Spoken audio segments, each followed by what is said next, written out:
నిజంగా ఎంత ఘోరం అంటే భారతీయ జనతా పార్టీ ఇక బీసీలను ఎంత తక్కువ అంచనా వేస్తున్నారు అన్నది వారి యొక్క ఈ చర్యతో అర్థమవుతున్నది. ఇవ్వాల్సిన వాళ్ళే బంద్లో పాల్గొంటున్నారు. అట్లా రాదు, ఖచ్చితంగా 42% అయితే అట్లా రాదు. నేను ఒక్కటే డిమాండ్ చేస్తున్నా, 8 మంది బీజేపీ ఎంపీలు ఉన్నారు. ఇప్పుడు అక్కడ మోడీ గారిది మైనారిటీ గవర్నమెంట్ ఉన్నది. ఆయన చంద్రబాబు నాయుడు గారి మీద, నితీష్ కుమార్ గారి మీద ఆధారపడి ప్రభుత్వం నడుపుతూ ఉన్నారు. ఇటువంటి సందర్భంలో 8 మంది బీజేపీ ఎంపీలు మీరు రాజీనామా చేస్తే 42% రిజర్వేషన్ బీసీలకు నడుచుకుంటూ తెలంగాణకు వస్తుంది, ఉట్టికి కూడా రాదు. కానీ ఆ త్యాగాలు చేసడానికి బీజేపీ ఎంపీలు సిద్ధంగా లేరు. వాళ్ళ త్యాగాలకు తయారైతేనే జరుగుతుంది. మీరు ఆ త్యాగాలకు తయారయ్యేటట్టు కూడా తెలంగాణ జాగృతి పోరాటం చేస్తుంది.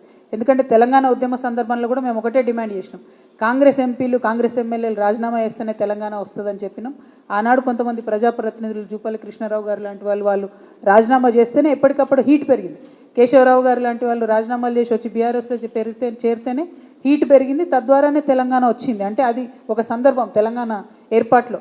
ఇవాళ కూడా బీసీలకు 42% రిజర్వేషన్ రావాలంటే బీజేపీ నాయకుల త్యాగాలతోనే అసాధ్యమవుతుంది. ఖచ్చితంగా 8 మంది బీజేపీ ఎంపీలు డిమాండ్ చేయాలని తెలంగాణ జాగృతి తరఫున, రిజైన్ చేయాలని తెలంగాణ జాగృతి తరఫున మేము డిమాండ్ చేస్తాం.